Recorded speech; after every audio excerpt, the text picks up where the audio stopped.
my friend John Hodgman was performing in a live show that was going to be on Minnesota Public Radio. And Neil Gaiman was like the surprise guest. And also John Roderick from The Long Winters was playing. Who then became Soup Can Dad. Bean Dad. Whatever. He was also. I love that I just called him Soup Can Dad. I don't know what I'm doing, but I'm doing my best. You ready? Oh my God. Wait, why is the Zoom on? Oh, because you're recording just to make sure. It's the backup, baby. Saved our bacon a lot of times. Did it? Yeah. Sometimes. Sometimes it doesn't sound as good as like the recorder, but sometimes when the recorders are finicky. The recorders, well, there's a lot going on, I would say. There's user error sometimes. I mean. So yeah, I always do a backup recording. Anyway, is this interesting? No. This is good. Here's something that is interesting. Yes. Did you see that model and personality, Nara Smith, gave birth to a baby whose name is Whimsy? I did. I did see that. I did see that. I feel like you're connected to this baby. Well, can I tell you how fucking weird it is that I became obsessed with that woman in the last week of her pregnancy? And like, I feel like I did that kind of. Like, I don't know why. It's feel like really weird. You have to get in touch with her and see if she decided in the last week of her pregnancy to name the baby Whimsy.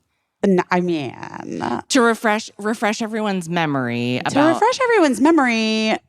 one time I met Matthew McConaughey was at a pre-Oscars party, and I was introduced to him by Heath Ledger, who introduced my name very clearly. And then we chatted with Matthew McConaughey for a while, and then as he was leaving, he said, "Heath, Michelle, best of luck to you this weekend. Mark, lovely to meet you. Whimsy." It was a pleasure. And so people do call me Whimsy in my circle. In some circles call me Whimsy. It's like one of my favorite stories of all time. It's a good one. And then I know I sent that to Mark, of course. I actually need to send it to Michelle. She's working on this TV show and she's really like in it, you know? Yeah. So I just wasn't thinking of sending it to her, but I will. Because it is so insane. You have to send a baby gift. A Matthew McConaughey I think themed. she's fine. She probably has everything. And she's a baby. She doesn't even know she's named Whimsy yet. She doesn't even know. And that Matthew McConaughey will one day meet her and call her busy. Mm-hmm. Mm-hmm. What if he does? What if it'd be full circle moment. It is all full circle. Isn't it though? Yeah. We should tell everyone where we are. I'm here in New York City, and we're in the green room for one of the green rooms for Busy This Week. We're doing it, I guess. Coming May 8th on QVC Plus. I'm very nervous about it. You're nervous? I am. I'm always nervous before I do anything. You know that. Yeah. You say that to me all the time. Well, you remind me. I think it's good to be nervous. It means that you care about something. You know, if you weren't nervous, you'd be insufferable. Mm. Sometimes people who should be nervous aren't. And I'm like, you should be nervous. I kind of agree with you. Like, that makes a lot of sense. Yeah. It's like that thing, like people who don't think that they're bad parents. I'm always like skeptical of people who think that they're like nailing it. Yeah, that they're not worried at all. Yeah. And you're like, I mean, you should worry. Well, just like, I think that's just like, if you don't think that there's room to do better as a parent ever, like you are not paying attention. Yeah. That's how I feel about everything. But it's so beautiful here. Busy and I haven't looked at the set yet because we wanted to look at it together. But we've both been here like separately, running around trying to get things done. So I've been like covering my eyes when I walk past where the set is because I don't want to look in. I know. Well, I had come here last week before you got to town to do like some wardrobe fitting stuff with Matthew Hemastaff, who does my wardrobe, the incredible designer on Girls 5 Eva, and he is putting together the cutest looks from the QVC collections. Yes. All of the various collections Yes. de QVC. So I was here for a fitting and they were like, and you're going to go look at the set. And I was like, I am not. I am waiting for my partner and friend, Casey St. Ange, to come so we can look at it together. I just felt like, I don't know, it's been so long in the making. Oh no, am I going to cry? Oh no. I've just been feeling very emotional today. Yeah. I was like very cryy all night, like weepy last night. And then this morning, Birdie FaceTimed me Yeah. to talk about the Kit Connor, Rachel Zegler. Is it Zegler or Ziegler? I think Zegler. Zegler. You know, from you guys from the Hunger Games movie, announced they were doing a limited run of an original Romeo and Juliet musical on Broadway in the fall. And so she FaceTimed me after school in Sweden. And I don't know why. I was walking Gina home. I went to get coffee and I was walking Gina home. Yeah. And I stopped to answer the FaceTime and I just like stuck out my tongue and like made a peace sign so that like when my picture popped up, that's what it would be. Yeah, yeah. And no fucking shit, Casey. Her picture popped up and she had her tongue stuck out like in the same way. Yeah, yeah. Like with her head tilted. You had like a little psychic moment. It was so weird. It was like truly whatchamacallit, like that thing, the cellular Quantum quantum entanglement. entanglement. It was like perfectly Aww. expressed quantum entanglement. I love that. That's so cute. I know she was so excited because she called. They had done some cryptic Instagram post yesterday. Yesterday. They And- teased it yesterday. They announced it today. I get Yeah, it, guys. yeah. Good for you. But it makes, you know what it makes me think though about Birdie is that is also a skill that your sister has. Oh my God. She's such a super sleuth. Your sister, I always said, like when she was a producer on Busy Tonight, I was like, you should be a private eye because she could find anyone. She could. Wait, can we just close this or like, it's really distracting me and it makes me feel like there's ghosts here. Casey has the Zoom. The Zoom. She has her computer open and it was just like a shot because we have to be run. It's a long story. It doesn't matter, guys. But basically her computer was open and it was just like a shot of the room, but neither one of us was in it in the picture on the computer. And it literally too scary. It made me feel scared. I get it. I was feeling like it was like like someone was gonna pop in. I don't know. understand. But yeah, your Leanne. your sister Leanne should be a private investigator. She could find anyone. Not only could Leanne like find anyone, like I'm not even joking. This one guest, and I can never remember who the guest was, and I feel so terrible, but like honestly, it's because the story is so shocking. One guest was an actress who had been at it for a long time. And she wanted to tell a story about how when she was just about to give up acting and admit that defeat, she hadn't booked anything, she was out of money, she was going to have to admit to her family that they had been right and that she shouldn't have moved to LA to try to be an actor. And she was like, I'm going to do this one last audition. And if I don't get the part, forget it. I'm packing it in and going home. oh my God, I remember this story now. She went to get in her car to go to the audition and she was out of gas and she started crying in her car.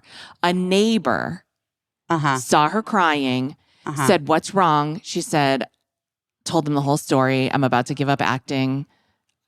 I have one last audition. I have no gas. he gave her $20 Yeah. to put gas in her car and said, go to do the audition, you know? And so she went, she booked the part. The rest is history. Changed her life. Changed her life. I'm going to find out right now. I'm texting Liam. Leanne said, what was that neighbor's name? She said, I don't know. I think his name was Joe. Leanne found that guy and got him to come to Busy Tonight so that she could pay him the $20 back. And it was wild. So not only was Leanne like super skilled she could hunt down anyone, but she was also great at talking people into doing things, like, you know, not in a bad way, in a like, this would be fun and this would be like a super cool full circle moment. It was really great. She was like, she couldn't believe it. It was a Yeah. surprise. I'm going to find out who it was. I can't remember who it was because all I can remember is Leanne finding Joe. It was like a wild thing. Yeah. I'm pretty my good at that gosh. too, though. Are you? Yeah. But that's what Birdie's good at that too. Some people just are, they're really good at like picking up on I mean, in those. this case, it was just like announced online, but yeah. Well, but yesterday they just teased it, you know, and Birdie already knew like it's going to be Romeo and Juliet. Is it going to be a movie? Is it going to be a show? Is it going to be? She said she felt like it was going to be a musical on Broadway. I will say this. Yeah. She said to me last night, do you think a musical or a play? And I said, probably just the play. And she wrote, I think a musical, I think on Broadway. Wow. And then See? today it was announced and she called me to tell me. She's correct. And we both stuck our tongues out. And then I She- started crying. Was correct. But yeah, no, I'm like so excited to be here. And we're taping our first show this week. Should we just talk about the realities of how difficult it is to get people booked on this show? It really is. And, you know, QVC and QVC Plus have never done anything exactly like this before. And we're so grateful to them because they really stepped up and they were like, this is something Why don't we that try like, it? it deserves to be done. Yeah. You know, which is so great because here's the thing. It's 2024. There is not a woman late night talk show host again. We have Taylor Tomlinson. She's hosting a late night game show after Stephen Colbert, which is great. And I like that show. And I think it's so great that it's back on. But we don't have a woman hosting a talk show in late night on television again. And it's just like, for me, this is something I've been working my entire career, I feel like, to just have it happen. Like what all you have to do is like all you have to do. I make it sound so simple because in a way it's so simple and yet it's like something that's clearly so complicated we haven't been able to crack the case, you know? When Busy Tonight was canceled, it felt so bad. Terrible. It felt terrible, not just because of like people lost their jobs and it was a bummer or whatever, but also just because this is like this wild mystery that entertainment hasn't been able to solve, or I think the truth is hasn't wanted to solve. And the nutty thing is that like I went back and looked at like every woman who had ever been a late night talk show host, and some people have had some success, longer term success. Some women have had a little bit longer term success with smaller shows on smaller networks. But Joan Rivers also had a late night talk show. It lasted the same amount of time as Busy Tonight, her network late night talk show. And that to me just like said it all. Like Joan Rivers was exalted as a late night talk show host when she was subbing for Johnny Carson. She was the preferred guest host of The Tonight Show. Everybody wanted her to take over. Exactly. My mom was so mad. So mad when she didn't get it. Yeah. And then when she got her own show, it just 6 months. That's it. That's all we got, you know? And Wait, can I tell you the funniest thing my mom said? yes. So last week, you know, I was doing Seth Meyers' show. Yeah. And I told my mom I was going to be on it. And she was like, oh, Busy, damn it. Why didn't I know? And I was like, well, it was sort of like a later booking, like a last minute kind of booking thing, you know? And then she's like, you know, I've been watching him recently. I think he's really come into his own. They just celebrated their 10-year. Yeah. 10 years. 10 years. He's been doing Yeah. it for 10 years. And Yeah. I was like, I'm so glad that he's come into his own after 10 years. And now I'm saying this like to you guys. I have no shade to Seth. I love Seth. I'm a friend. Yeah, I'm he's- friends with him. I yeah. actually think he's been great for a long time. Yes. I just think it's so fucking funny that my mom is like, he's come into his own. That- and like, it takes why did 10 I do that? I years. just put my feet up on Casey's wall like a fucking elephant and made I made marks on the wall. It's all right. No, it's so not okay. Well, that's a perfect example, though. It takes 10 years for an American mom to notice a Seth Meyers. Ooh, right. Yeah. That's how long you have to like stick with it to make somebody like kind of a household name, you know? And it goes back to like also everybody is celebrating the shit out of Conan O'Brien right now because like he went back on the Tonight Show and he went on Hot Ones and it was like the most iconic. Hot Ones, if you don't know, is like an internet show People love it. where they eat hot wings. spicy, but they like Increasingly, spicy. yes. And it's very funny and it's so great. People love that show, but Conan did the funniest one in like history. Everybody loved it. And it's like, you know, Conan is one of the funniest people in history. And I'm so glad to see him celebrated. I think like in so many ways, you can think of Conan as being like the underdog, like the Tonight Show was taken away from him after he had hosted late night for so many years and everything. All that being said, Conan, first of all, when he first started hosting late night, it was sweaty. Like he was literally sweaty. Like because it took him so long. I remember. It took him so long to get his sea legs and to be doing the job that we came accustomed to expect from Conan O'Brien. He got to do a bunch of weird shit and then he got a crack at the Tonight Show, even though it sucked that, in my opinion, that they wound up like taking it away from him. He did get a shot at it. And then he also got like a whole other late night talk show after that. And so I'm just like, that's great. He does deserve all that. He does. He's great. I mean, I'm sorry. I always think about like after our first show of Busy Tonight and the executive at E was saying that I touched my hair too much. And my response was, has she ever seen Conan O'Brien? Conan touches his hair quite a bit. Yeah. Mhm. Yeah. You know, it's just one of those things where I'm like, yeah, Conan deserves 3 chances, but I think a lot of people deserve 3 chances. So anyway, I'm excited that we're doing this, and I'm so glad that QVC Plus has sort of like stepped up to do this experiment with us, but it's really hard. And so this is something that like we have to keep reminding each other. It's really hard to like book guests on a brand new thing that no one's ever seen before. And the hard thing is that so many people are like, I 100% want to do it. I just want to see a couple episodes first. And so then that puts me in a position to be like, actually, it's only a limited run. We're only doing 14 episodes right now. And so by the time you see a couple episodes, they'll all have been shot. So you either have to like agree to get on board and do it, or I know. I have to say, it's a little exhausting to me. it's a little exhausting. Because I'm kind of like, you know, I'm like, this is the shot, you know, this is the experiment. Like somebody's gonna put a woman back on the couch for late night. And so like you have to come and support it. Like, or you certainly don't have to, but it'd be cool if you did. I know. And I think the publicists feel like, I don't know, they just feel like there's too many variables. Yes. You know? Yeah.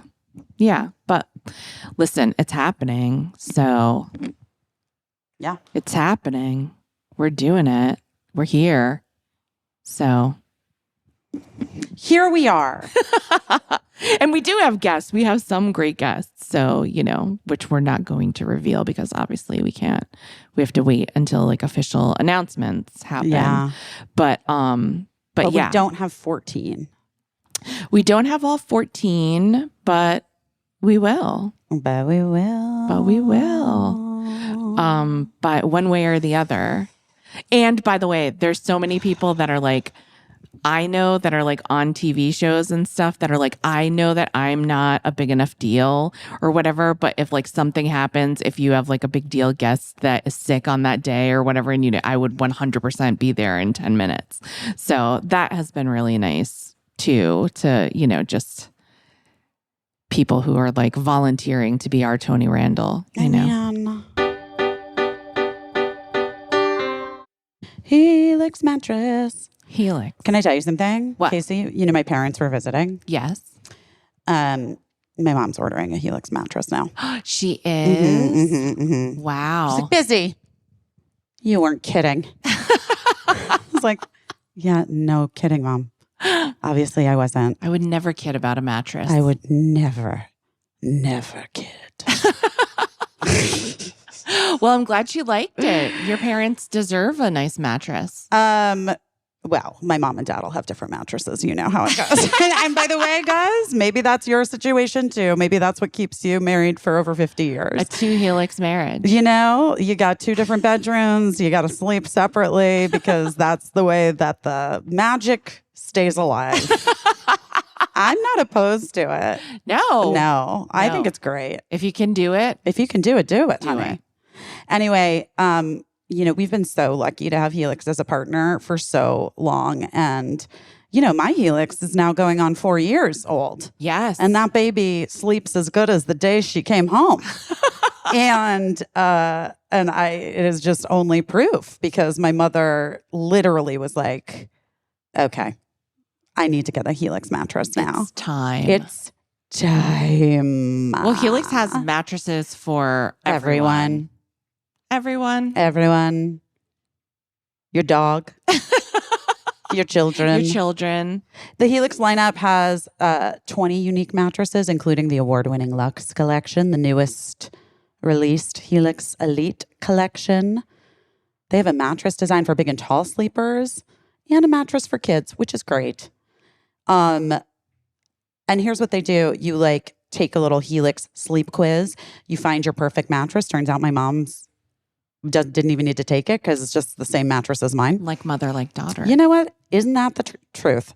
And they'll tell you what your perfect mattress is in under 2 minutes. That perfect mattress will be shipped straight to your door free of charge. And because Helix is smart and they're in the mattress biz, they know there's no better way to test out a new mattress than by sleeping on it in your own home. That's why they offer a 100-night trial. 100 nights. Come on, 100 nights. And a 10 to 15-year warranty to try out your new Helix mattress. You know what? They What? let you try out that mattress longer than the Golden Bachelor was married to his wife. He tried out sleeping there and was like, nope. Anyway, guys, they have models with memory foam. They have models with a more responsive foam to cradle your body for stomach sleepers or back sleepers. They've got cooling features to help you from overheating. They've got you if you need extra TLC in your spine. They've got a hybrid design. It is the best mattress that I have ever had. The setup was fast and easy. And honestly, you don't need to take my word for it. Take my mom's word for it. I'm kidding. But truly, guys, if you're having issues sleeping, it might not just be politics. It might be that you need to upgrade your mattress. And Helix is offering 20% off all mattress orders and 2 free pillows for our listeners. Go to helixsleep.com/best and use code HelixPartner20.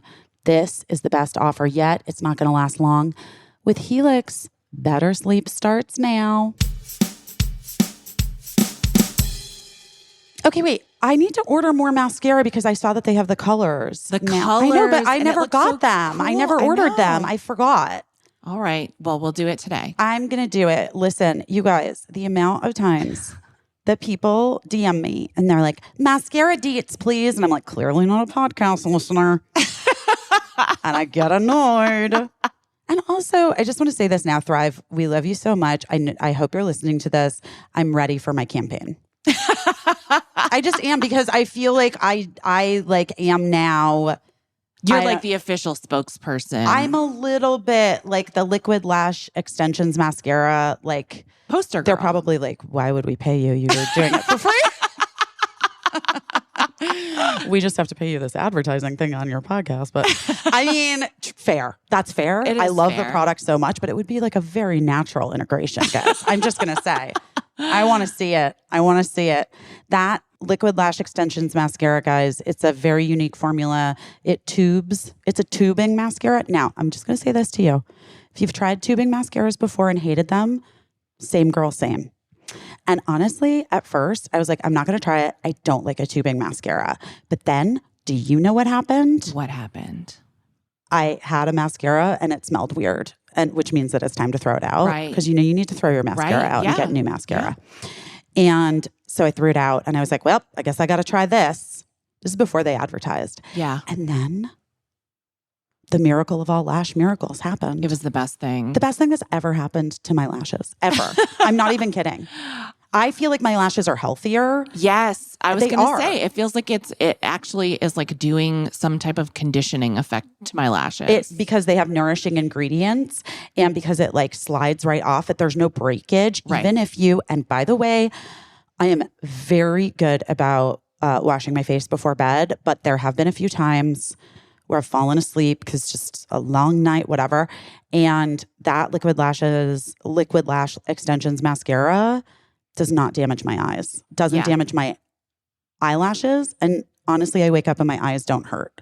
So Right. I just know that it's good ingredients. I'm the most sensitive baby I know, and I'm obsessed with it. And every other mascara I've ever used, even like waterproof, that you like have to take off with like special formulations, whatever. Removers galore. All mascara always would like rub underneath my eye. Yeah. And Mine not, always transfers. while not this one. Yeah. Not this one. Not this is this the one. first one, you guys. If I haven't sold you yet, I don't know. I mean, I don't know. They have so many good products, by They the way. do. But they're not just doing good things for our faces over at Thrive Cosmetics. They're also doing good things for the world. Well, that's why it's called Thrive Cosmetics. CAUSE. Get it? It's spelled different, like a cause that you support. They give so much money from your purchase to causes, to so many great causes that we believe in and are grateful for. And we really looked into it because, we wanted to make sure. Yeah. I also, the Brilliant Eye Brightener is also, those are my 1-2s. Yeah, I have those with me at all times. But I also just put on the Thrive lip, the lip plumping lip gloss. plumping, and it's like a little, I like Tingly? it. Yeah. A little tingly. Guys, get into it. Go to that website right now. Refresh your everyday look with Thrive Cosmetics, luxury beauty that does give back.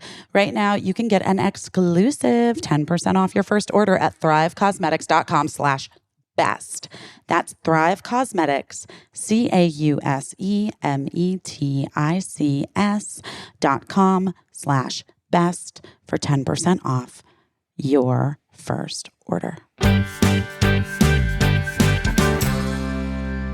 Well, other than that, you got to town and immediately came with me to the WGA Awards, WGA East. I did see pictures from West, and I was like, oh, yeah, well, that feels like the real one. But, okay, whatever. It does. I know. We were very curious about, because there's a WGA East, Writers Guild of America East, and Writers Guild of America West. And so we went to the East Coast one, which is my union. I still belong to that union, even though I live in Los Angeles. And they're united unions. It's just whatever chapter you belong to. I don't really know why it's split up, except for to divide up the work. But our WGA East was hosted by our friend Josh Gondelman, who's been on the podcast, and West was hosted by the great Niecy Nash, who is hilarious. But we were like, is it going to be simulcast? Is it because gonna be... basically, guys, it's one awards show, right? So my category was like best. I mean, I did two, but one of them was best comedy series. So like Abbott Elementary, it was all of the best comedy series. Yeah. The Bear won. But but like half of the writers were in person in LA and half of the writers were in New York. And so I was sort of like, well, if the writers in LA win, do we get to watch their acceptance? That's not how it worked. No. It was not simulcast. There was no simulcast. Listen, if we did it, we would do some things differently. But it was. I actually do think I'm sure that the Writers Guild has considered it before, but like also I'm sure they're like, guys, it's a headache. We're trying our best here. It's not even on TV. We just got this contract passed for the. Can we just, you know what I mean? Oh my gosh. But we had a great table. Our table was so exciting. Yes. And if you watch my Instagram stories, you know that I legitimately had like a meltdown in my brain about being at the same table as Neil Gaiman, the author of The Sandman, graphic novels, books, and many other books and screenplay. He's a real fucking writer and like a real incredible writer. But he has loomed so large in my life since I was 15 years old because of the song Tear in Your Hand by Tori Amos. And also he's mentioned a couple in a few other songs as well. At least one other song. Neil's name is Tori Amos, and Neil Gaiman have been very good friends for many years. Yeah. And it is legitimately one of my favorite lyrics of all time, which is, and if you need me, me and Neil be hanging out with the Dream King. Neil said hi, by the way. And I fucking love it. Do you want me to break down why I love it? Yeah. So, and Tear in Your Hand is definitely, I now know, my favorite Tori Amos song of all time. Like, and that's like a crazy thing because I fucking love her. Yeah. And there are so many Tori songs that I like know from start to finish, backwards and forwards. A lot from the first two albums, from Under the Pink and Little Earthquakes. But there's also like Cooling. There's like Frog on My Toe. There's, oh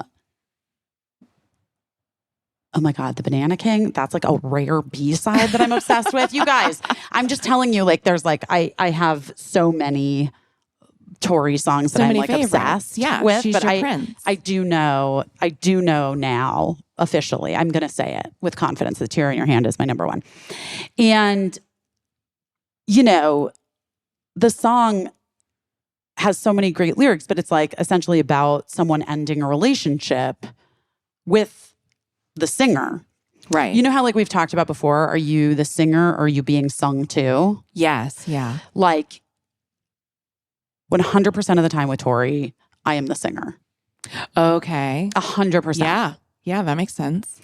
And so, someone is ending this relationship with you. Right.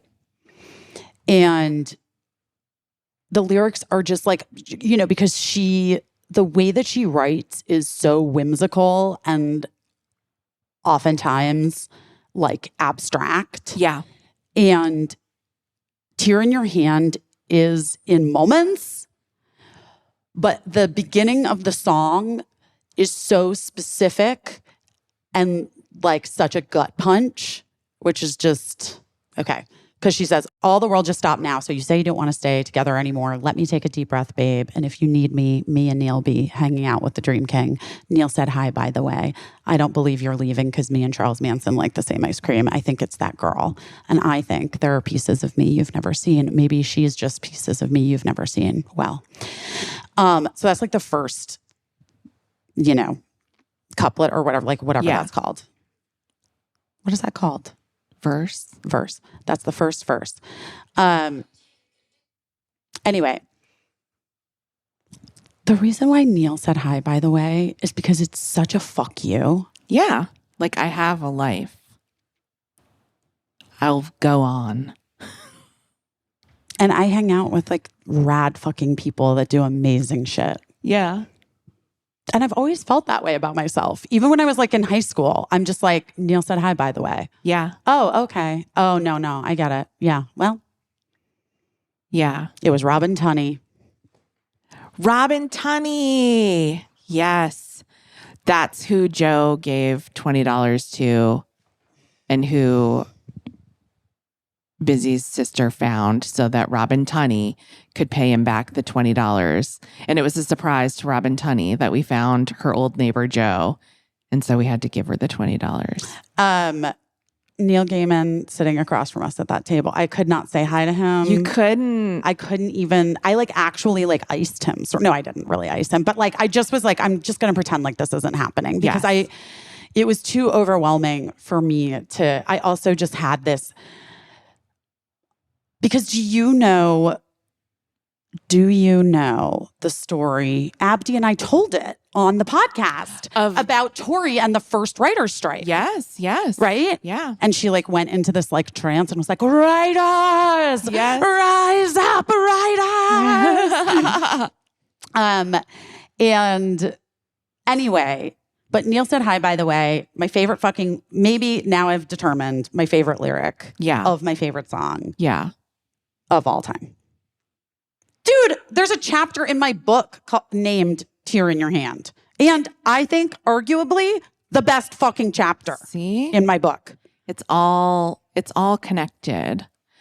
I wanted to say hi to him, but also it was a big table. It was a long way around.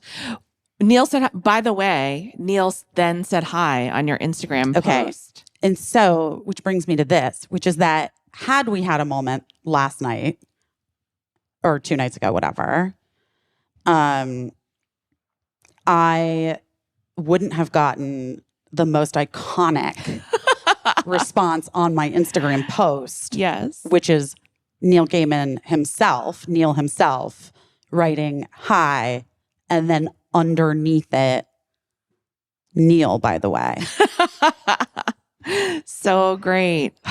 So great. It was great. I think he's very nice. I told you briefly when you were like, oh my God, Neil Gaiman, you know Neil, Tori Amos. And I was like, yes, of course. But then I was saying that I had met him before. One time I went to Minneapolis because my friend John Hodgman was performing in a live show that was going to be on Minnesota Public Radio. And Neil Gaiman was the surprise guest. And also John Roderick from The Long Winters was playing. Who then became Soup Can Dad. Bean Dad. Whatever. He was also. I love that I just called him Soup Can Dad.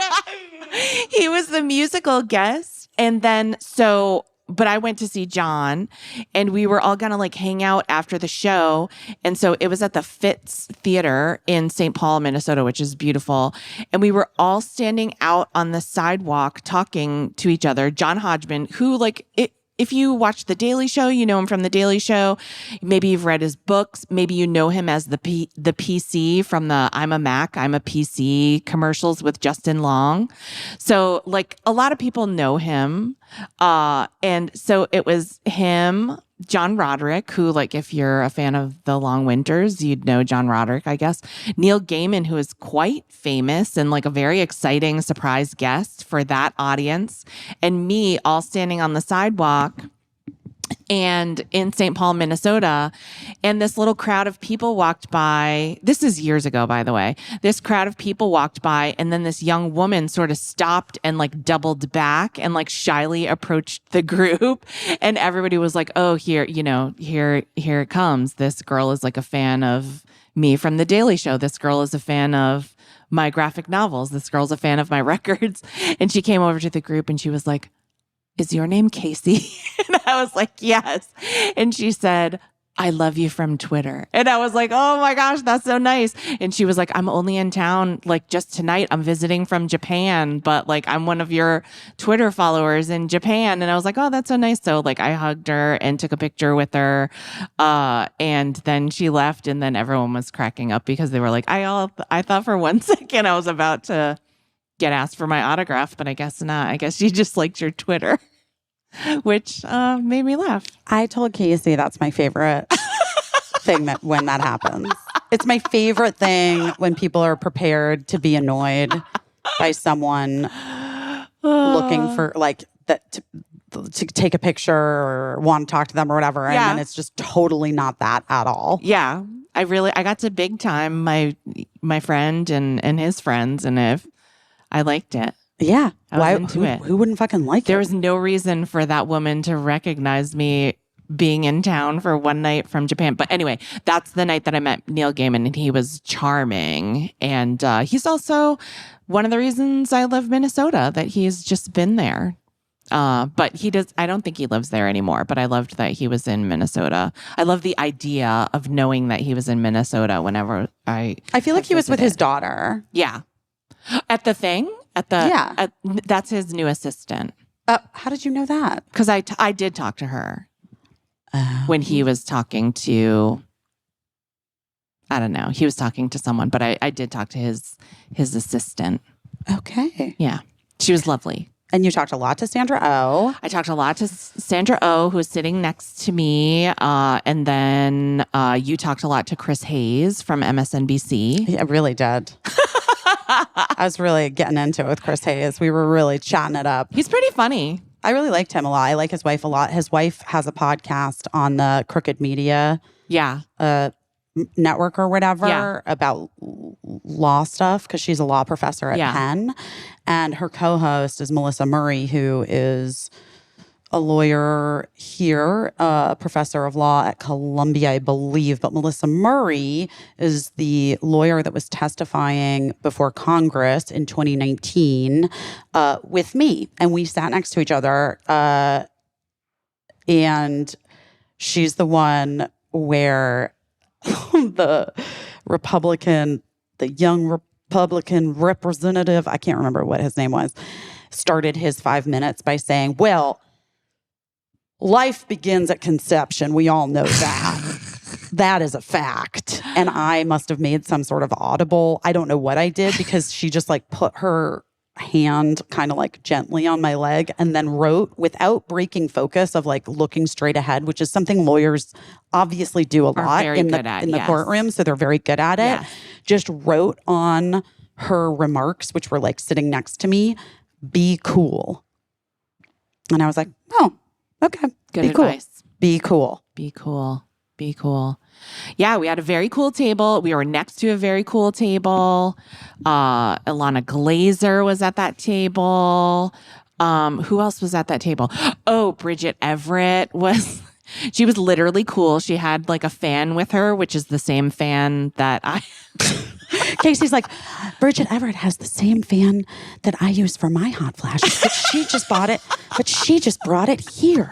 I should have done that. And I was like, oh my God, you really should have. It's like, and I don't mean like a fan, like, you know, like the kind that like you open up and like fan No, like a yourself with, tiny like, little tabletop electric electric fan, which I was just like, that's fucking genius. It's rechargeable. You can bring it. I brought it with me to my girls' weekend last year to Lake Arrowhead, and everyone was amazed that like a USB rechargeable fan exists. And I just never thought to bring it to an event, but that's genius. of Obviously, course. next time. Obviously, next time. Who else did we see? We saw Bowen Yang. I did. I wasn't great at taking pictures in there. Yeah, I didn't either. We saw Reed Scott, who I loved. I just watched him in Why Women Kill. And I love that show. I'm so Really? annoyed that I didn't know.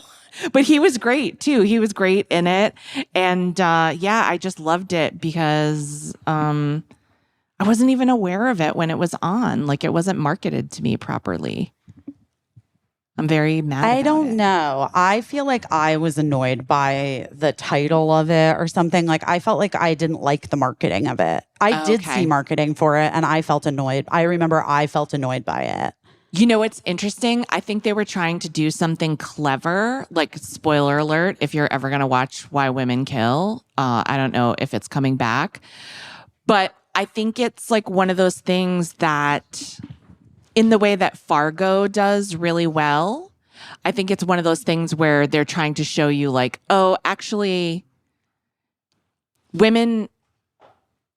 why the women kill is because of like their circumstances. It's not like it's these murderous women. It's that like this confluence of circumstances happens that like leads to some killing, but it's never it wasn't just murders, you know? It was like it was about how death happens, but through the lens of like these women that I don't know.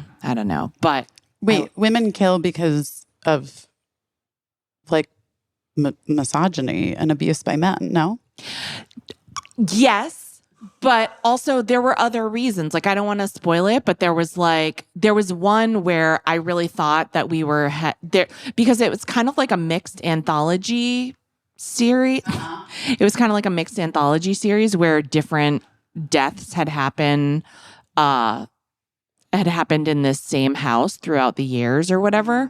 But like one I thought was going to be like a scandalous murder, and it really wasn't. It wound up being like a kind of touching story where, you know, it wasn't a murder. That's what I'll say.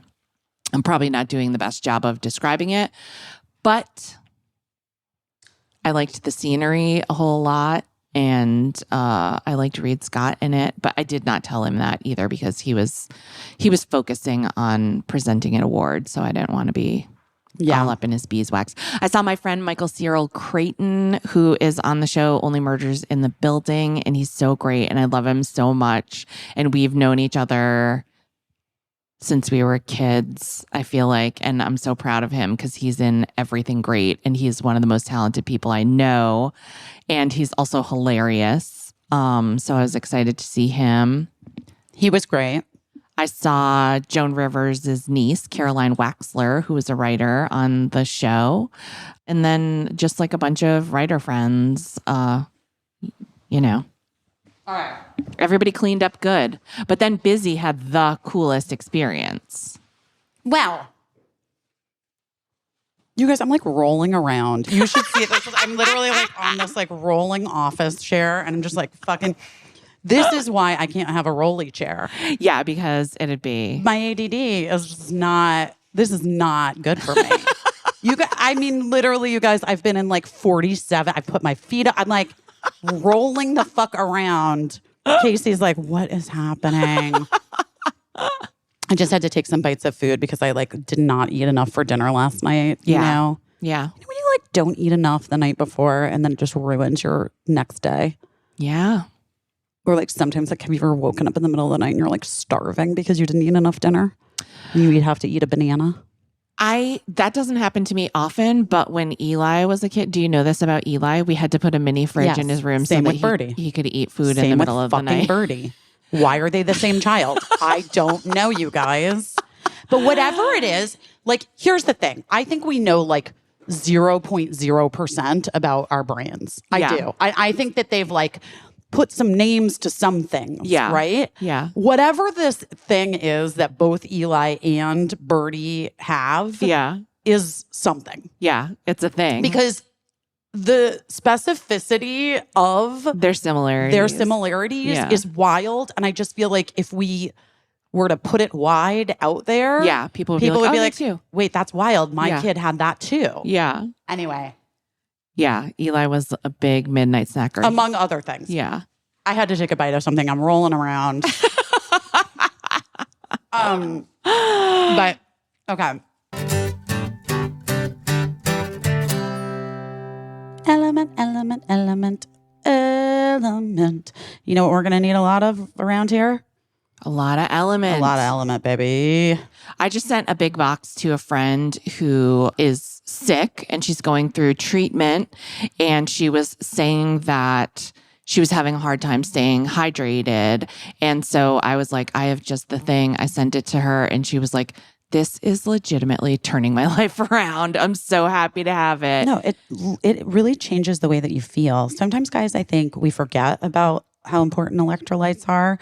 I mean, I never forget how important electrolytes are, but I think other people do. Yeah. And you feel like you're like, ugh, I don't know what's wrong with me today. I feel weird. I feel out of it. My head hurts. I feel like dizzy. I'm tired. I'm shaky. You put a packet of Element in your water, you drink it down, and 20 minutes. I'm not kidding. Yeah. It's a whole new you. Yeah. Electrolytes do so many things. Let me see. I'm looking at their list. Okay. Because I'm like, I think of like my like sort of spaciness and headaches. That's what it does to me. Right. But here's what else. Electrolytes facilitate hundreds of functions in your body, including conduction of nerd impulses. Stop it. Conduction of nerve impulses, hormonal regulation, nutrient absorption, and fluid balance. Okay, so Element is just like this amazing electrolyte drink mix. You just drop it in your water.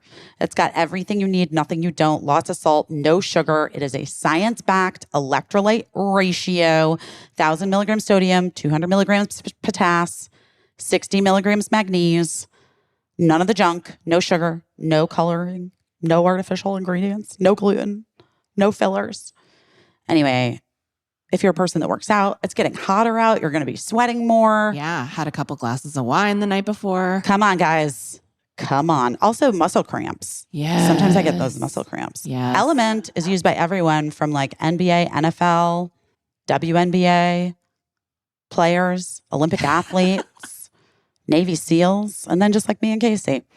Anyway, right now, Element is offering you, our listeners, a free sample pack with any order. It's 8 single serving packets free with any Element order. It's a great way to try all 8 flavors or share Element with a friend. Get yours at drinklmnt.com/best. This deal only available through our special link. You must go to drinklmnt.com/best. Element offers a no questions asked refund too, by the way. So if you don't like it, just give it away. They'll give you your money back. No questions asked. Chomps. Chomps. Chomp down on those chomps, baby. Chomp down on those chomps, baby. Do you have a chomp in your purse right now? I don't because I ate it already. Damn it. I was going to steal it. I wanted it. I do have to say, especially now that we're working again, it's so fun to be working. And then it's also the time when I forget to eat. Yeah. And I'm like, then I start to get like brain foggy. And then I'm like, why do I feel like this? And then I'm like, oh, because I need protein. And Chomps has got it for you. You know what Chomps is, guys? It's a meat stick that's delicious and healthy and made with all natural ingredients that you can feel good about and provides up to 12 grams of protein, 0 sugar, filled with the highest quality, sustainably sourced 100% grass-fed meat. Yeah. There's 9 delicious, bold flavors. I like the taco. Taco's my favorite because it's so fun. Yeah, and it's like, I just like tacos. It's like a party. But I just also, I'll always eat a taco. You know what I mean? Yeah. But the flavors, there's 9 delicious flavors. So there's like a choice for everyone. I always get the variety pack because everybody in my family has a different desire for a chomp. Chomps sticks are amazing. They've got thousands of 5-star reviews. Snackers around the world have satisfied their hunger cravings with chomps. And even better, guys, you can just order them online. They come delivered straight to your door, and you can subscribe for ongoing savings. That's amazing. Right now, Chomps is offering our listeners 20% off your first order and free shipping when you go to chomps.com/best. Go to chomps.com/best to see all the delicious flavors and get 20% off your first order and free shipping. That's chomps.com/best. Don't forget to use our link so that they know we sent you. So, guys, Tony Gilroy was being honored with the Lifetime Achievement Award. For those of you who don't know, because I don't even know if I would have known the name without the context, right? Like, you know what I mean? Writers are famous. He's a famous fucking writer. He's like one of the most famous screenwriters of all time. Yeah. But also that being said, You might not recognize him or whatever. Like, he's so foxy, I just have to say. I mean, he's married and he loves his wife, but like, he made it a point to say that, but it was so funny because the entire time he was doing his speech, I was like, this is really Busy's kind of guy. I was thinking that. I know you told me. Because like based on like, you know, your love of David Byrne and and just guys, he has mage David Byrne vibes. Yes. Mage David Byrne vibes. And so and everything he was saying, I was like, oh my God, this is like so his speech was amazing, and especially because I don't even want to say, but the guy who like was presenting to him was a writer that I like. I personally am just like, he's an eye roll to me, that guy. I'm sorry. He just is. He just is. He's just one of those writers where I'm just like, oh God, you really love hearing your own voice. Right. Like I can tell, having never worked with that man, that he fucking hates actors. Because he thinks like nothing will ever be as good as how he hears it in his head. Right. Oh yeah. He's like one of those guys. And maybe I'm projecting, but I'm probably right. Also, I have been that guy before. I have been like, oh, the way that I wrote it was so much better than the way that person performed it. So, I mean, I'm not proud of it. I have been that person.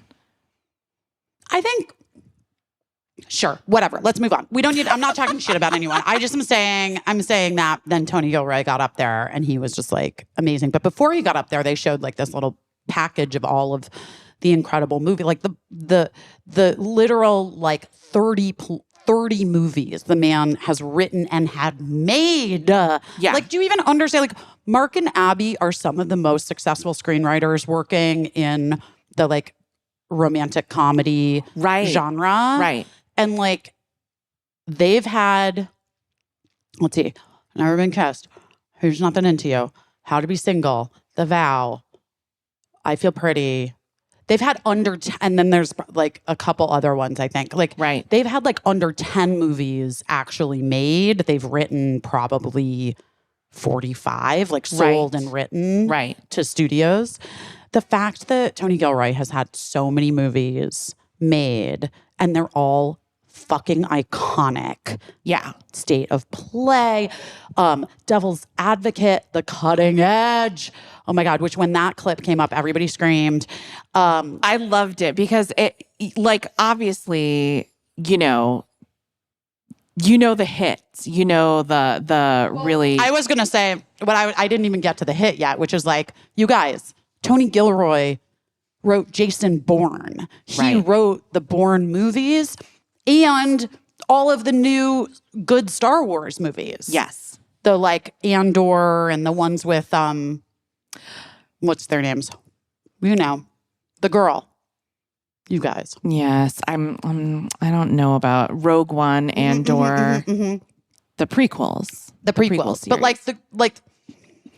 Star Wars is like, they're really definitely like doing a ton of different movies. And he's written all the ones that like are amazing. He also wrote a little movie called Armageddon. Well, an iconic movie called Armageddon. A little movie called Dolores Claiborne. And Michael Clayton, which a lot of people say is the best thriller of all time. Oh, Duplicity. Right. Duplicity, Beirut. Right. Oh, Proof of Life. I loved that one. I mean, I loved Proof of But so Life. like, obviously he's known for a kind of thing, but then also the clip for The Cutting Edge came up and like people went wild for it. Absolutely wild. Anyway, and he gave like a great speech. It was like and his whole family on. was there. And it was just like, oh, Nightcrawler, which is that movie with Jake, that was so good. Yes. It was so dark. It was so good. I loved that movie. Yeah. It was before I didn't like Jake anymore. Just being honest, guys, got no time for bullshit anymore. Oh my God. Anyway, so the thing's over. My WGA liaison, Catherine, who was like amazing. Like that she was like with the show, with the awards show, the production side of it. I don't actually think she works for the WGA. I think she works. Maybe she does. Who knows? I don't know. You know what? Should have asked. We should have asked, but also Rude it of was me. very hectic. She was running around everywhere, liaising for many. She was liaising, but she came over and she was like, "Okay, so the after party is, around the corner, and you can." And I was like, "Oh, honey, no, this has been 17 hours. Casey's been up. Casey didn't go to bed last night because it was Retta's pink party, and then she got on a plane. We're out of here." And she's like, "Oh shoot, it might take me a second to get your car because I think they were planning that most people would go to the after party and then get their cars." She's like, can you give me like 10 minutes? I'm like, of course, no worries. And so we stopped to say hi to Bridget Everett and Dan Band. Samia's dad. I love that I'm like, Samia's dad. Kathy Najimy's ex-husband. Oh. You know who that is? That's who that was that she was with. Oh. I don't know him. I do, but just from years and years ago. Yeah. Dan Finnerty. Okay. Finnerty. You know who Dan Finnerty is. Yeah, sure. Dan Finnerty is the guy that's like, is it the wedding singer? That he in the band that was like where it was some Adam Sandler movie where then he's like singing at an event and he's like a total eclipse of the fucking heart. He keeps like throwing fucking into it. And he was married to Kathy Najimy and they have a daughter who is a singer-songwriter named Samia, who's incredible. Okay. And I am obsessed with Samia. I haven't. The wedding singer at Will Ferrell's wedding in the movie Old School. Okay, guys, I was close. Yeah. Wedding singer. Very close. Yeah. I mean, Sandler, Ferrell. He's also in The Hangover. He's in it, but you would know who he is. But that was like Old School is like the first time. And by the way, I'm going to say this. Old School doesn't hold up. But it was like the first time you saw him do that thing. He'd been like an LA fixture. Right. In doing that like comedy thing. I actually saw him doing the LA run of Rock of Ages before it like went to Broadway, before it became a movie. He was like the star of the LA Incredible Rock of Ages. Anyway, so we're like chatting with them and then all of a sudden I just like feel like Tony Gilroy was just like standing just right there. Yeah. Next to us. He had beelined. Everybody was like dispersed. People were going to the party. They were getting the fuck out of there. Yeah. It was emptying out. We realized we had to wait for our car. So we were just sort of like killing time. Tony Gilroy standing right next to me. And he's like, hey, I need to meet you. And I was like, what is happening? Also, if you don't know, I am the biggest Jason Bourne fan, I think, of all time. I love the Jason Bourne movies too. I love them so much. Yeah. I think about Jason Bourne a lot. Really? Interesting. They're like, I'm not such a huge action movie fan. Me neither. But I love the Jason Bourne movies. Here's what I love. When I love something, I love it. Yeah. I love that he killed someone with a book in a bathroom one time. It was great. I love how there are entire like scenes where there's no speaking. Yeah. But like lots is conveyed. Yeah. I don't think I'm that good of an actor. Well, I'm not an actor in that way. Right. And it's really, I love it. I fucking love it. Anyway, he was like, I got to meet you, or like whatever he said. And I was and then I just like went into like sort of a fugue state because I was like, wait, what? And his daughter was with him, but at first I didn't really, because he was like pointing at me. Did you see him? Pointing? Yeah. He was like, and he was like a foot and a half away from me. Yeah. It's like, I need to talk, or like, I need to meet you. And I was like, oh my gosh, hi. And I kind of thought like maybe he just liked my bit that I did on stage. Yeah. Yeah. But But then he was like, Blades of Glory. I fucking love that movie. You wrote that. And I was like, oh my God. Oh my God. Wait, what? Yes. And because the cutting edge was like loomed large in the conception of the movie. And also, you know, that story is so fraught for me and was for so many years. I mean, it's not at this point anymore. Yeah. But was so fraught for me. And we had just like this really amazing conversation. Yeah. And his daughter was very sweet. And he just was also like, I don't know. Oh my God, I'm going to cry. Huh. I sold the show that I was pitching. I don't think I can say anything else yet about it. But you guys, it's a big deal that I sold that fucking show. And we're about to do this show. And I have been feeling so like such imposter syndrome, like in such a major way. Like even like thinking, well, maybe I shouldn't write the pilot. Right. Like maybe I should just, even though I literally sold and wrote a pilot in 2020. Yeah. Like, but that just felt different. The world was ending. You know what I mean? Yeah. But I've just been feeling such imposter syndrome, and like literally one of the greatest screenwriters of all time and most like produced guys came over and was like, yeah, but it was your fucking idea. Right. You are talent. Like it was wild Yeah. and felt like I can't even express to you. Like Yeah. we all are trying to get over our shit all the time, right? Like Mhm. I know you have it too. Yeah. Yeah. Where you're just like, well, because it takes so much, you know, Yes, it takes so much. It takes so much to get anything to happen, but also it takes so much out of you. Like everything that you have to do, like I was just talking about it earlier, just like everything that you have to do to get to a yes. And listen, it's a privilege and a pleasure to ever get to do what we do, but also there are little pieces of you just being like chipped out and chipped away all the time. Like if you were more like this, it would be easier for you. If you were less like this, people would like you more. If you looked like this, if you sounded like this, if you did it this way. And it's just like you're trying to like shape who you are by committee, you know, and by this committee that doesn't necessarily like you. You know, it's like what we've said so many times, like people or understand you. or understand This you. is really interesting because it also ties in with that. I didn't read the reviews of Lempicka. Yeah. Did you read them? But No. you know what the Yes, discourse yes. is about it? Yes. Yeah. I've been, and people are loving it. People are loving it. And also,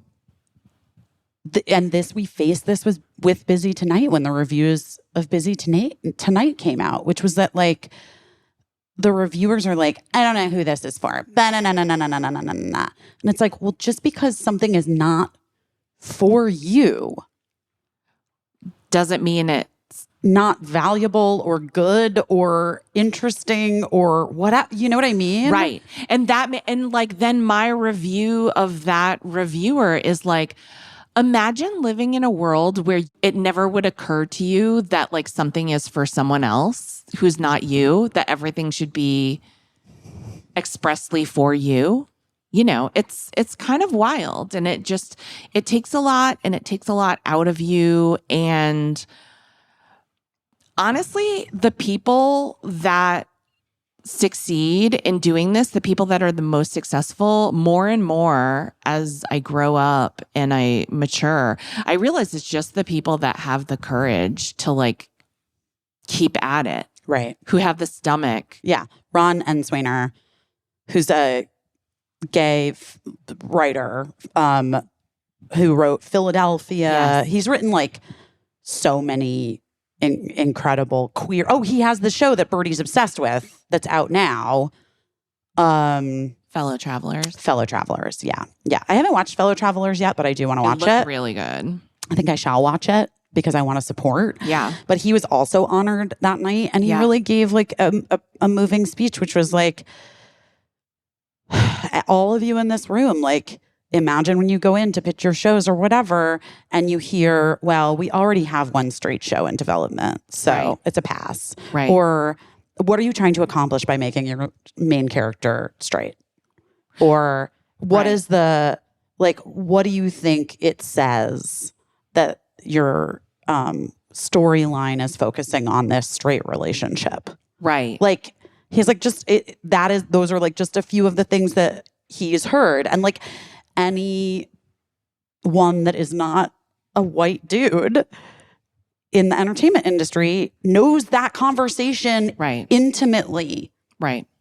especially obviously goes without saying, but I'm gonna fucking say it.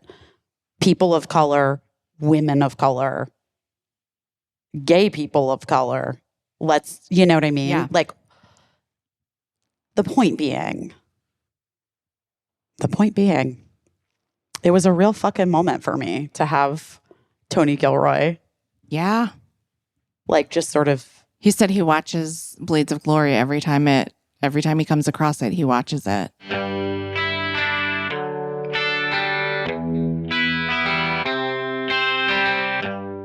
She lies and says she's in love with she needs some better help. I'm sorry. You guys, I've been dying to do that. Have I ever done that before? I don't think you have. I know. I've been dying because every time BetterHelp advertises on this podcast, that goes through my head. Yeah. I mean, it's perfect. It's perfect for our generation. Yeah. So if you're younger, sorry. We are sponsored by BetterHelp. We love working with BetterHelp. Part of the reason why is because, guys, therapy is important. It's important. And I want to tell you something. It's a thing that too many people put off or are like, yes, when I have time, I'll do it. But the best way to squeeze something that's very important into your schedule is by just doing it, making it a priority. And here's the deal. Therapy can help you in a myriad of ways, and it can help you find what matters to you so you can do more of it. I've benefited so greatly from therapy. And I know that a lot of people think about starting therapy and they're like, I just don't even know where to start. Well, that's why I think you should give BetterHelp a try. It's entirely online. It's designed to be convenient and flexible, suited to your schedule. You fill out a brief questionnaire to get matched with a licensed therapist, and you can switch therapists at any time for no additional charge. You should learn to make time for what makes you happy with BetterHelp. Visit betterhelp.com/busy today to get 10% off your first month. That's BetterHelp, HELP.com/busy.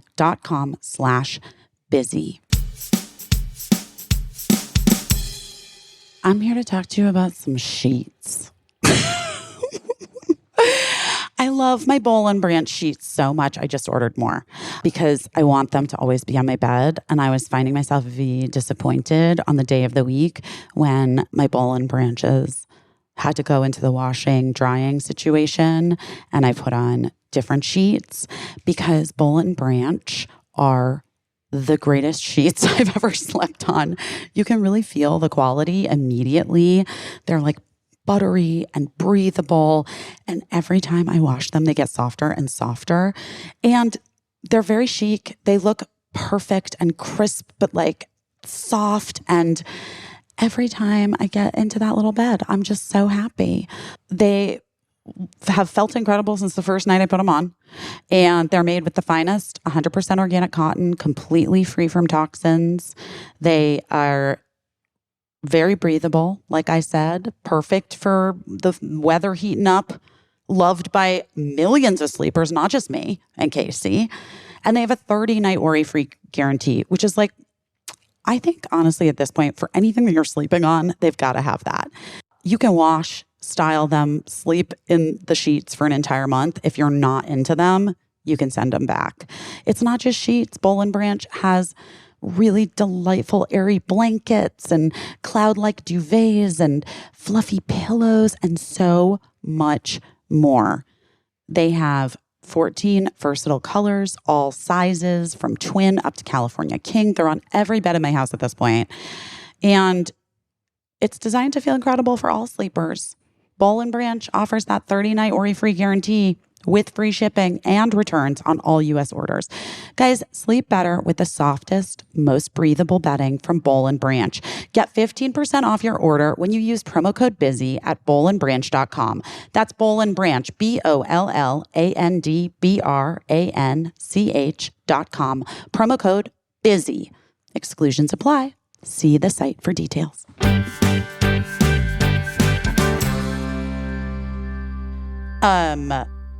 Sarah Bareilles is asking, she's doing a fitting for the show. Does it lean more late night feeling or more daytime? Late night. Fun. But then Tony Gilroy was just like really generous with his time and And he said, well, are you going to say the super cool thing that he said, or do you feel weird about it? I don't feel weird about it. Do you want to say it? So Busy told, because he was like, you wrote Blades of Glory, and she told him the whole story, which if you have read her book, you know the story, or she's also told the story on the podcast about how you came up with the idea. The idea was, yes, the idea was mine with my very, very ex-boyfriend. And then it got sort of like, I got sort of like bulldozed by him and his brother. You got squeezed out. And then ultimately squeezed out. Yeah. Even though, I mean, if we're being real, like the origin of the thing was mine. And also, like, I broke the story of like how the coach sees it, like how he has the idea for it, which is like such a huge part of it. Yeah. And characters and whatever. And they squeezed me out. The guy dumped me and really fucking broke my heart. And then I still was like thinking that they were going to love me. And so I still was like hanging on in a weird way and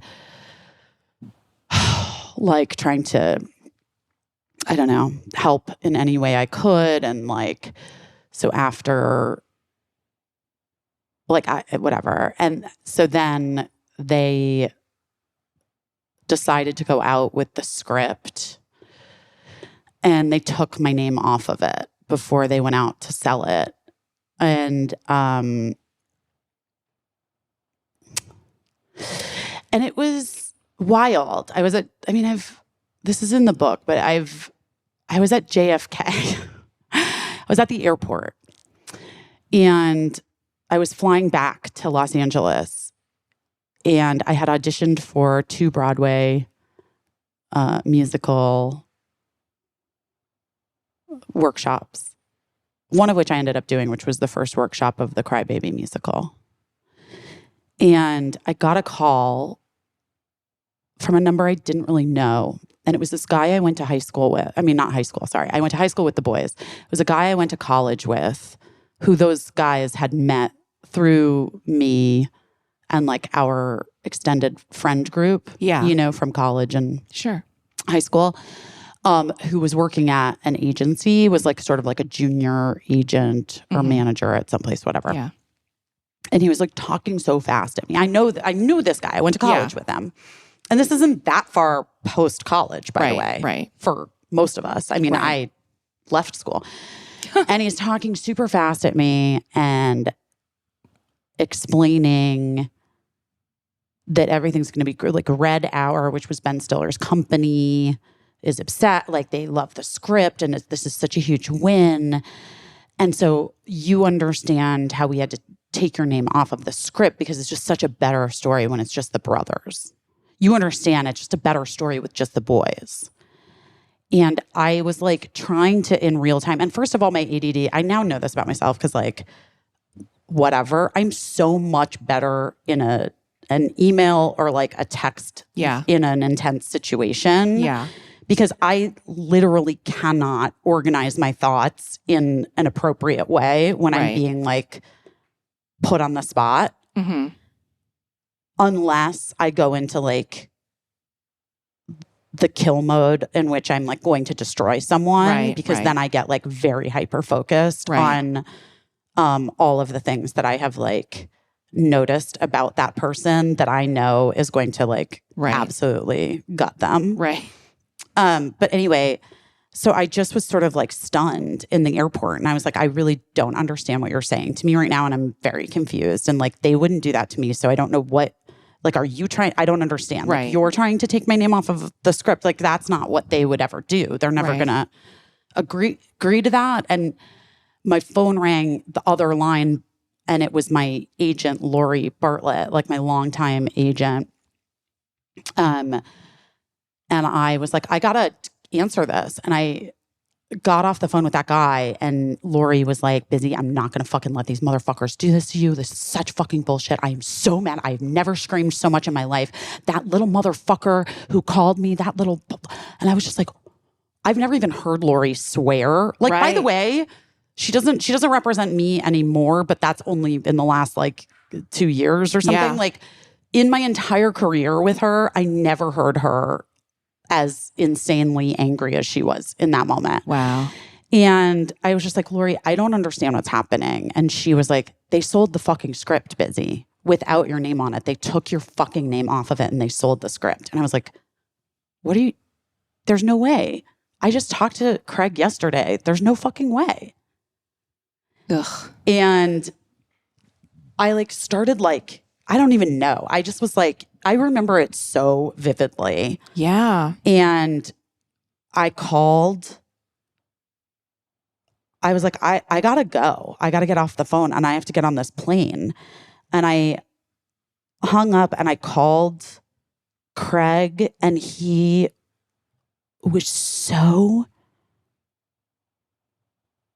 righteous Mm. and like so had been so he was so fucking sure that this was what was right Yeah. to do, that I really didn't fucking deserve anything or have anything to do with it really. Right. And that, you know, really it was them and they had really fucking done it.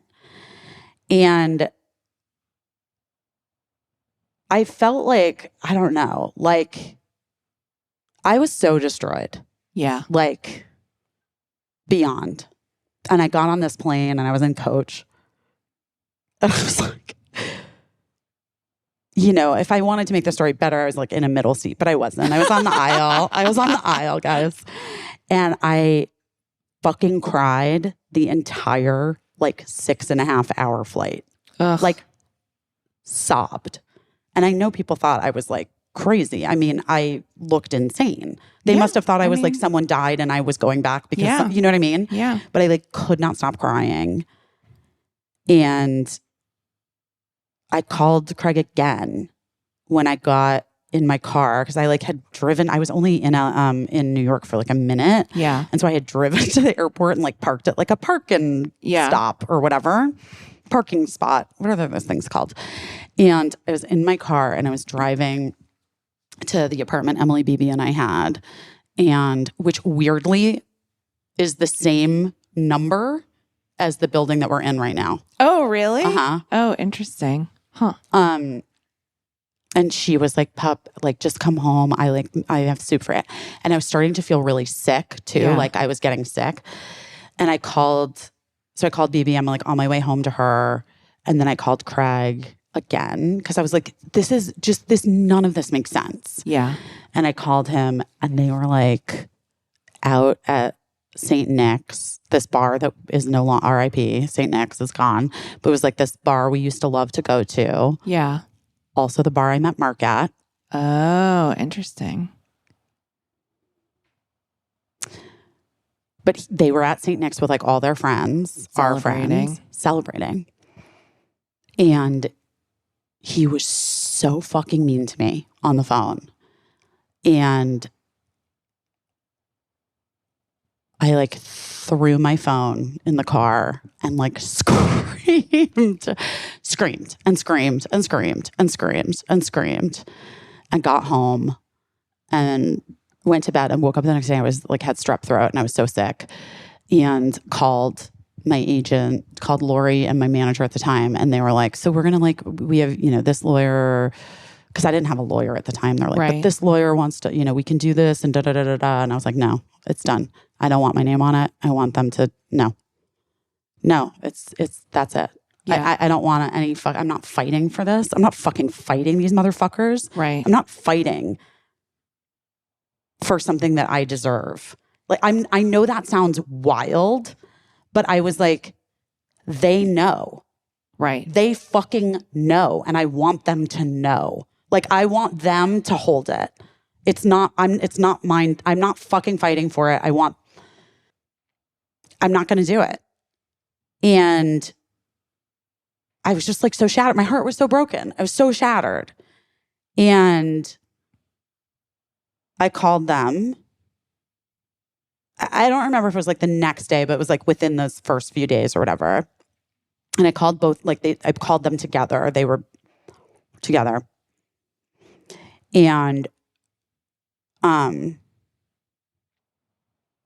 said, I'm not gonna ask for anything. I don't want anything, actually. How much did you sell it for? And I can't remember if it was his brother or him, and they told me $350,000. And I was like, that's amazing that you have a price of what someone is worth to you. So rarely do people get it. It's always hypothetical, but you actually got to know the price that my lifelong friendship and love for the two of you. I don't give a fuck about the creative part of it. It's a bummer. It's a fucking bummer. Yeah. But like, I have loved you both since I was 15 years old and have been there through the death of your mother. And that's wild that it's only worth $350,000 to you. Good luck. Good fucking luck. Anyway, then a couple weeks later, deals take a long time. Yeah. A couple weeks later, I got a call from my manager, who was kind of a douche, but bless his heart. He was just a guy, Yeah. a white man. And he was like, hey, Biz, I just got to tell you, I don't know what happened. I guess the boys want to do the right thing. Oh, God. And they want to put your name back on the script and the story credit. But you're going to have to split it, even though they're a writing team, you're going to have to split it 3 ways with them, which is also, guys, not how it fucking works. I don't care. I got paid like $13,000 or something like that. I don't know. It's hard, you know, like you have these experiences in your formative life and it fucks you up. And then you think like, maybe they're right. Like maybe, Right. I mean, I know it's like gaslighting, whatever, but like, So anyway, Busy told a briefer version of that story. you guys, it sounds like I'm stoned. I'm really not stoned, I swear. Busy told a briefer story of that, a briefer version of that story to Tony Gilroy. And you sort of told it like in a very chill way, just in a like, you know what happens, whatever. And Tony Gilroy said, well, fuck those guys. I don't know them. I know you. You're here. That's what he said. He actually said, he was like, well, fuck those guys. As far as I'm concerned, you're the one that fucking wrote that movie. Yes. And those guys aren't here. Right. And it was like, it was kind of amazing. Yeah. It was amazing. It was All in amazing. all over, amazing. Very exciting. He was such a cool guy. Like, you know, that sounds like it's not a very eloquent thing to say about an incredibly gifted writer, but he was just like, he was so spot on. Like everything he said in person there was like, could have been in a movie. He was very cool. Are you okay? Busy's making a crazy face at her phone. I just got like the craziest text from a friend of mine. Uh-huh. This is weird of this girl. This is weird. Not my friend. My friend just sent me a series of texts, exchanges with a girl that like, she's been like really good friends. This is like so weird. It just like is about boys, men. Yeah. But like basically my friend had been like kind of off and on seeing this guy and really likes him. And like anyone that's friends with her knows that. Yeah. Yeah. And like he then, oh my God, this is so weird. I just feel like people are wild right now. What's going on? What did he do? Well, the other girl, this other friend, Yeah. I don't know that girl, but I know that they're friends enough, like that she knows that my friend like really liked this guy, and they've kind of been like, I don't know, like I don't know, whatever. And he recently like kind of showed back up in her life. Uh-huh. And anyway, her other friend just texted her like, hey, hope you don't mind, but I went out with Alex, last night, I just like feel like, oh my God, what the fuck? And my friend is like, I'm devastated. Like, I think this is so. It's so bad because it's bad. But those people are both bad people. I don't understand that. How would she do that to you? Bad people. And Mr. Man is a bad guy. I should have asked permission first. I hope you don't hate me. This girl's like good. Like these are people that live in LA. Yeah. Like I just know that they hang out a lot. Like I don't fucking understand. Why would you do that? It's like, just not the right. It's not the right move, man. It's bros before hoes. Fries before guys. It's not okay. It's gross. I don't like that. I'm just saying, I'm sorry. I'm so sorry. Dodged a bullet.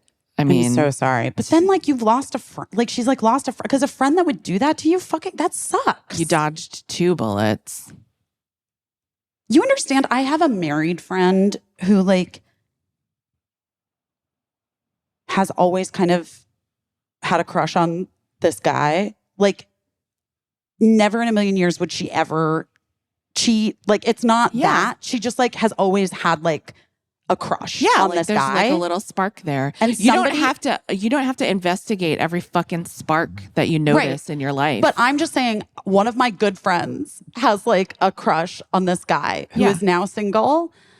Like not a crush, but like, you know, like a married, when you're a married person and you're like, oh, I just like that person. And like, I've just always kind of. My husband calls it mentionitis. Mentionitis. Right. Of course. I call it that too. Is that on a TV show though too? I don't know. But anyway, mentionitis. Yes.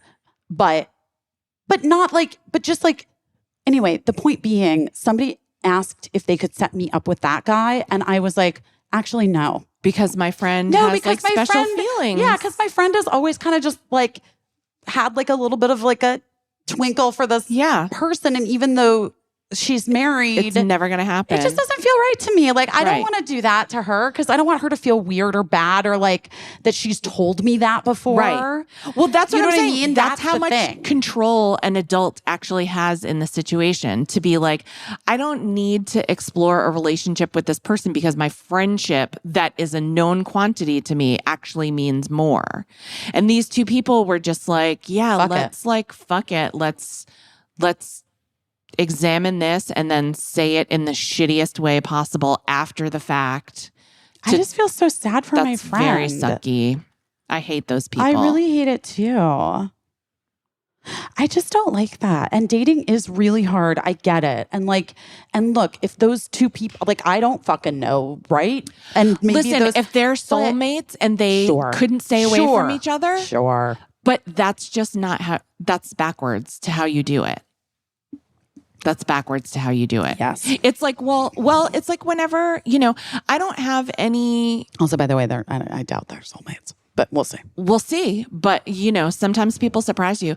I'm just saying, like, you know, whatever. People do crazy, dumb shit. I just wish, like, people are going to do what they're going to do, and what's going to happen is going to happen. I truly believe that. But there is a way to do it so that you're not blindsiding someone and being as hurtful to them as possible. Like, there's a way to do it. Ugh, such a bummer. There's a way, like, if somebody's not for you and it's not working out and you don't feel the way about them that they feel about you, that's fine. But it's still incumbent on you to be a kind human being and to like take care of their heart.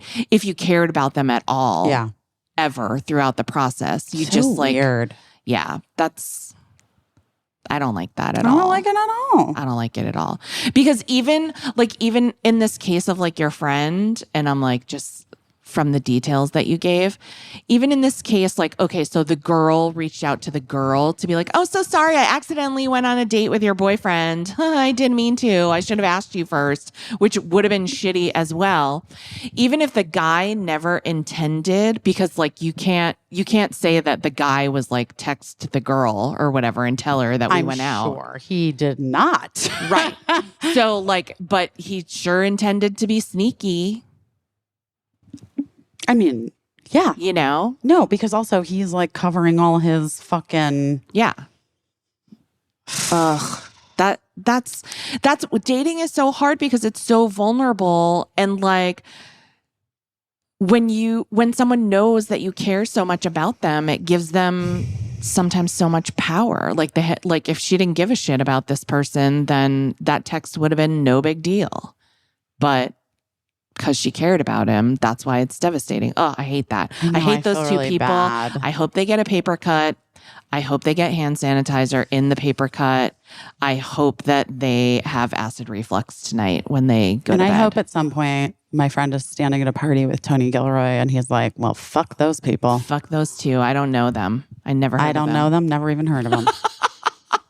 But I know you. Oh my gosh. It's so funny. I went and sat in on this like acting class at Strasbourg here Oh yeah. that my friend was like was the guest teacher for several weeks. Like they bring in directors to guest teach the kids. Yeah.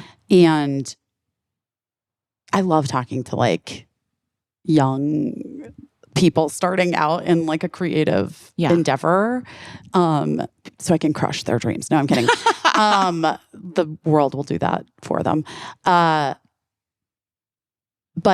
I love it for so many reasons. But one thing that I feel like is like, you know, because they ask advice and they like ask questions, whatever. What's like the one thing you could say? And I have my thing about like, you know, those 3 things you have to be: hardworking and talented and generate goodwill, blah. But the other thing is like, you have to be resilient. Yeah. And that's like exactly like what you were saying earlier, like, especially if you're a person of color or a woman or, you know, LGBTQIA, and you are pursuing something in a mainstream, like cultural place of entertainment. Yeah. You have to be resilient. Like you just have to be, and you can't let it crush your soul. I mean, I think it even goes beyond resilient. I think that's like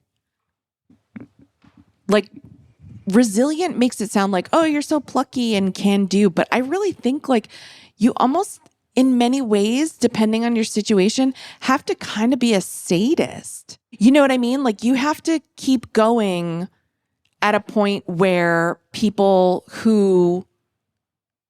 other people would say, no, it's enough. Like, it's not that important to me to do this, actually. Like, it's more important for me to protect my sanity and to protect my peace and to feel safe and to not feel bad about myself. Like, is that sadists are just like particularly resilient people? But I mean, sometimes that's how I feel. Like when I'm going into a situation where I know I'm gonna get kicked in the teeth like 100 times. Yeah. And I can't say I like it, but I know it's gonna happen and I line up for it. I think, I think also though, part of the trick, the gag is, like you don't know you're going to get kicked in the teeth. Right. A million times. Well, that's the thing. Like, but here's what I'll say. When you have a win, yeah, it's almost so shocking that like you can't believe it. And you want to make sure that you're not like somebody's not playing a trick on you or that you haven't misunderstood. Well, that's like the famous thing that I said to Marissa Meltzer when I met her when she was going to profile me for The New Yorker all those years ago. What was that? Like 2017, I think? Yeah. It was like early days of my Instagram stuff. And she was profiling me for The New Yorker. And we sat down and I was like, I need you to tell me if this is a joke. Right. Are you going to make fun of me in this article? Because I know what I seem like. Right. But I actually couldn't handle that. Right. Like I would be crushed. Right. And she was like, what the fuck are you talking about? No. Right. And I was like, well, it's a valid fucking question. Yeah. Yeah. Especially in this day and age. Yeah. And I think anyone who does anything probably can identify with what we're talking about. It's not unique to entertainment. We have all been beat up We've all been treated in a way that a person would never admit that they treated us and would gaslight about it and, paint themselves as the good guy when we know damn well that that is not the way that it went down. And we've all been squeezed out of things. Everybody knows what it feels like. Every fucking woman on earth. I'm sorry. Like, my Blades of Glory story is its own thing, obviously specific to that thing. But every fucking woman on earth has had that, some version of that happen to her. 100%. I had it happen with a television show. I'm sure. I won't go into the details because I actually really like a lot of the people that were involved, and I tried to like make my peace with it. And also the television show crashed and burned so quickly that I got to have the ultimate schadenfreude moment where I was like, well, I'd be feeling really bad right about now, except for you all deserve this. But except for, sorry, bitch. Yeah. But, but it's an experience like that makes you, as you like step up to the plate again, you're like, do I have the stomach for this? Like, I ask myself all the time, and once I got past a certain age, like, I want to be working. I'm so happy to be working whenever I get something that I want to work on. But, you've known since I've known you, there have been a couple of jobs that I've taken that I was like, this is the last time I'm doing anything like this. Totally. I would rather do anything else, like I would rather try to flip clothes on Poshmark or something than do this insane show at this insane budget with these insane people. That's why I'm so happy to be doing this. It's really because like QVC Plus is an institution and I'm a QVC fan, but also just everyone is so kind. Everyone's lovely. That it's one of those situations where I'm like, I just want to make sure that this isn't like a prank show or something and that nobody's going to jump out and be like, surprise, we were tricking you, so. I don't think they are. I don't think they are. But it's one of those things where like you can hardly believe like how lovely everyone is because it's not the norm. Not the norm. Well, Norm is a dick. I mean, always a dick. Look, I just feel like, and this podcast and you guys, like, that is another way that like we've been able to kind of just do our own thing with your support, and like it's fucking hard, Yeah. And so I'm always so grateful for it. It's wild out there, guys. It's wild out there.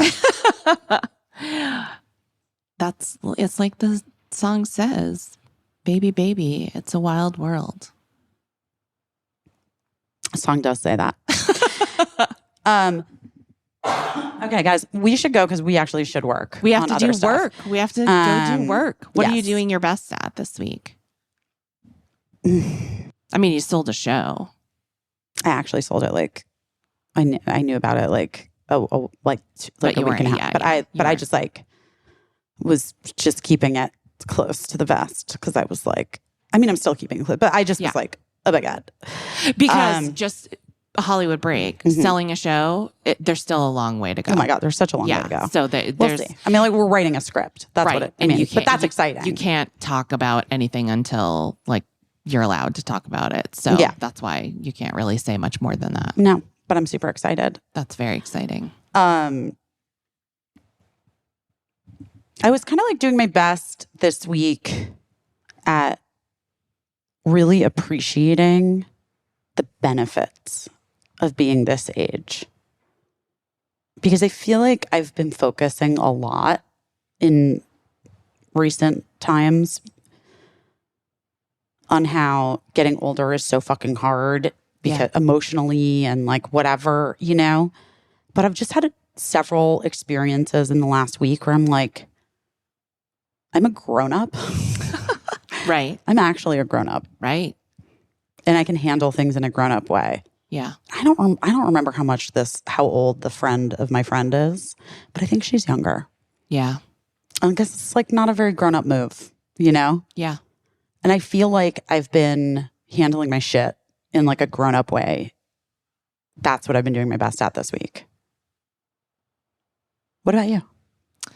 What am I doing my best at this week? Well, I had to come in and have a wardrobe fitting with Matthew. Yes. As well. And that's really like my first time, other than having like my wedding gown made for me, which it wasn't really a wedding gown. It was like a wedding winter coat because I got married outdoors in New York City in late October. Other than that, I haven't really ever done anything like that. And so it was like an uncomfortable situation. Yeah. And he was so wonderful. It was so interesting to me that I was like with these two folks doing this thing that I never did before that was like an uncomfortable situation for me and like centers around a lot of insecurities that I have personally. And it just made me realize like, oh gosh, when people are so good at their jobs and you can just put yourself in their hands or whatever. And I'm not just talking about like making outfits that are cute, that's great. Making outfits that fit you and that you feel comfortable in, that's a huge skill. But also like as a person, he was just so skilled. And at one point he was like, he didn't say, you look like overwhelmed or whatever. It reminded me, it reminded me of our friend Paul F. Tompkins because he is the master of this as well. He's just able to notice something, but say it in a way that isn't putting you on the spot. Right. But gives you an opening to address whatever. So Matthew said, by the way, if you're getting tired, I'm so hot. If you're getting hot and tired, it's totally okay. We can take a break for 5 minutes. And clearly he noticed that I was like hot and tired. He was like taking on and putting on It is clothes actually. is a It's lot exhausting. of work. Yeah. He was And like, sometimes when you do shows, guys, this is another Hollywood break.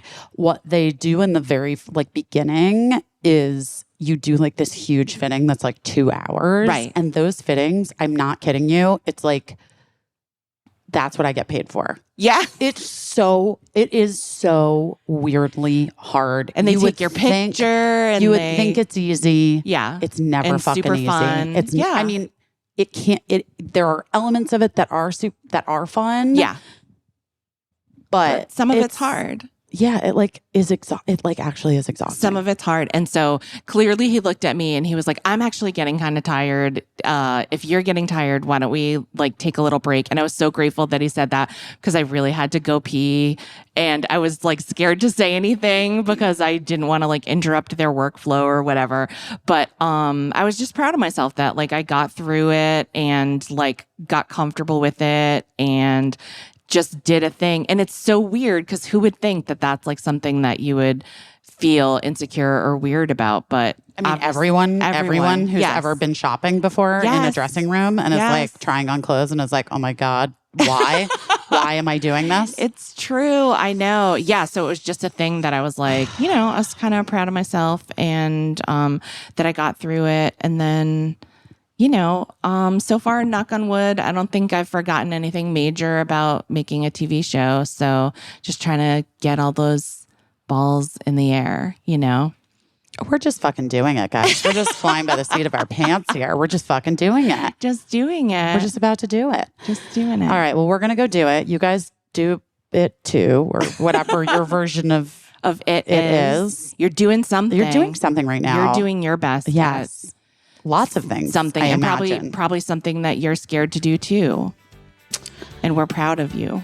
And we love you. And we'll talk to you soon. Love you. Bye. I don't know what I'm doing, but I'm doing my best.